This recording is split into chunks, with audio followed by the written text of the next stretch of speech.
Welcome to Grimm Realities. Today we're going to talk about insecure coding. Hi, this is Grimm. Welcome to Grimm Realities. Insecure coding is when your software engineers do not take security into account with what they build. Popular buzzword examples are something called SQL injection, the one everybody talks about, but basically you forget to sanitize user input in your web application, and then you might end up exposing your database to the entire world. In a really bad scenario, you could end up allowing a malicious user to delete all of your data. But the bottom line is, if you're writing an application that is exposed to users and you get user input, you can't trust anything that a user gives you. Why? Because are people untrustworthy? Not necessarily, but you have to live by, it's not Moore's Law. Occam's razor? No, it's not Occam's razor. What's the one where it's like, whatever can go wrong will go wrong eventually? I know you guys out there know it. Murphy's Law. Murphy's Law. Whatever can go wrong is going to go wrong, especially on the internet. On the internet, you've got, millions and millions and billions of people. Eventually, the wrong person with the wrong intentions is going to find your web application and they are going to try to abuse it. But that doesn't mean you can't still make mistakes. And I'm talking about grave mistakes, like horrific mistakes. So right now, I'm going to go into some of the things that I've seen, that I've witnessed with my own eyes. Now, to protect the innocent, I'm just going to state, I'm not going to say where I saw what I saw. None of this was at Cybrary, thankfully. I'll just give you hints as to the types of industries, and it should horrify you, the things that I've seen. So let's begin. A while ago, I was brought in to kind of resuscitate a web application, and to my horror, when I got into it, I saw that the prior development team was storing credit cards in plain text. If I was even slightly malicious, I could have taken that entire database and sold it on the black market if I would have figured out how to find it, which I definitely could have if I wanted to. I didn't want to, but I saw that and my jaw dropped. This was actually relatively early in my career where I thought, that other engineers must know so much more than me. Let me give you another one. This one's actually relatively common until maybe the last couple years. But have you ever gone to do a password reset and you get an email that has your password in it, right? So you go and you're like, oh, I forgot my password. Click, put in your email. I put in my email. Oh, and then it emails me my password. Well, hold on. That just tells me that you're storing my passwords in plain text, meaning anyone can read my password. So let's say I'm like most people and I reuse my passwords. Not saying I do. If I'm a slightly, angry software engineer, maliciously angry, because I am slightly angry software engineer, I'm just not malicious. I can go in and I can dump all of those passwords and your emails. And then I could sell that list on the black market. You know why? Because people will feed that information into bots and they will start hitting up banking websites, stuff like PayPal, and they will just feed this database of usernames and plain text passwords, and they will sit there and they will get 1 or 2% hits. Now they're in your bank account.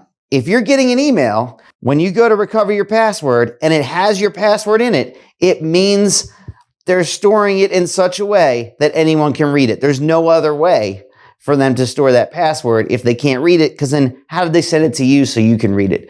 Telling you now, if you ever see that, close your account, abandon, and change your password if you use it anywhere else. Because you can guarantee it's a matter of time before somebody has your password and they got it from that site. If someone's storing plain text passwords, you could assume they're not doing a whole bunch of other things when it comes to secure coding. You can assume that they're open to SQL injection, so that way a malicious user could come in and find a way to dump all of those passwords out there on the internet. Be afraid. I'm gonna tell you another one. Okay, this was in a high security industry. This is something where you do not want access. There are laws around having access. This is 2 companies that were partnering, and we were working on an integration. We needed our system to share a login essentially with the other system, and usually you would do some kind of authentication with your servers, maybe OAuth. I sat in a room with whatever, I don't remember their titles, but I sat in a room with the leaders of the engineering team, and they suggested that we put the username and password in the HTML of a form, and had, when you clicked a link, it submitted the username and password to log me in. Now, hold on. How many of you have ever right-clicked in your web browser and hit inspect element? Anyone out there? You've probably at least done that. Have you ever gone to view source? Well, guess what that is? That's the HTML. If I put the username and password directly into the HTML, anyone can see it. I remember when they suggested this, I honestly thought they were joking. You must be trying to bait me into saying this is a good idea. But they were serious. And I wouldn't even freak out about it as much compared to where I saw this. I'm not going to tell you the company because that could be bad. And we never did it because I, after staring for a few minutes, was like, you guys know we can't do that, right? Anyone could just inspect the element and see the username and password.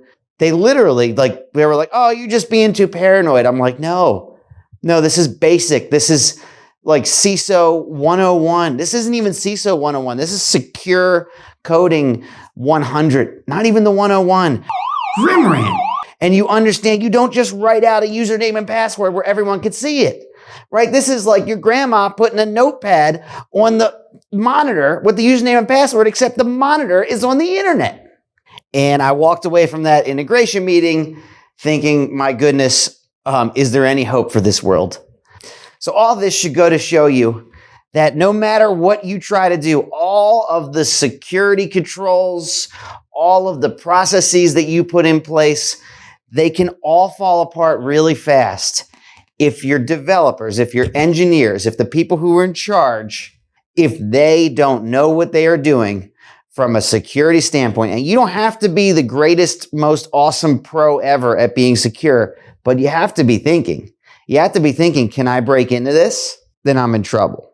So if you have a great CISO, awesome, up-to-date security training, none of it matters if your engineers don't do their job when it comes to security. And I honestly thought, well, this is so brainless, easy stuff compared to like solving these actual engineering problems that of course engineers will do that.